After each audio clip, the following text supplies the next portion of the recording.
میرا نام داؤد احمد اتاری ہے، میرا تعلق کشمیر نکیال سے ہے۔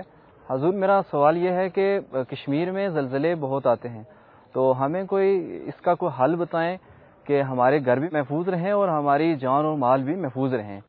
حضرت یہ آپ کے علم میں ہوگا ہی کہ پچھلے دنوں پاکستان کے کئی علاقوں میں، کشمیر سے متصل پنجاب کے بھی کئی ایریاز میں دوبارہ زلزلے کے جھٹکے محسوس ہوئے، اور معاملہ یہ کہ ابھی تو قوم یہ سیلاب کے معاملہ سے ابھی گزر رہی ہے، اور اس میں پھر یہ زلزلے کے جھٹکے، تو کیا ارشاد فرماتے ہیں، کیا کیا جائے؟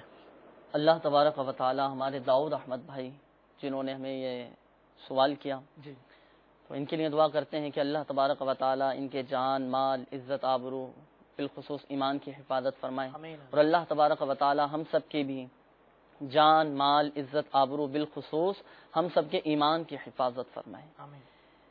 تو جان مال کی حفاظت کے لیے اور ایمان کی حفاظت کے لیے ایک روحانی علاج پیش خدمت ہے۔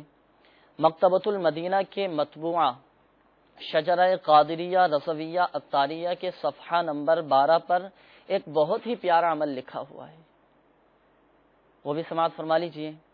بسم اللہ علی دینی، بسم اللہ علی نفسی و ولدی و اہلی و مالی، بسم اللہ علی دینی، بسم اللہ علی نفسی و ولدی و اہلی و مالی۔ تو یہ دعا صبح و شام اول و آخر ایک بار درود شریف پڑھ کر 3 مرتبہ پڑھنے کا معمول بنا لیجئے۔ انشاءاللہ عز و جل اس دعا کی برکت سے جان، مال اور بچے سب انشاءاللہ حفاظت میں رہیں گے انشاءاللہ۔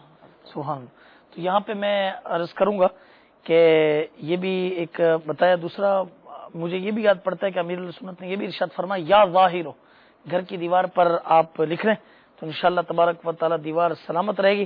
اور یا ظاہروں کے ساتھ ساتھ ایک طرف یا اللہ بھی لکھوائیے اور دوسری طرف یا رسول اللہ بھی لکھوائیے، کہ جب سن 1426 سن ہجری میں زلزلہ آیا تھا یہاں پہ کشمیر کی طرف، تو دیکھ کر لوگ حیران رہ گئے اور نعرہ رسالت کی آواز گونج اٹھی کہ جس دیوار پر نعرہ یا رسول اللہ لکھا ہوا تھا وہ دیوار گرنے سے محفوظ رہی۔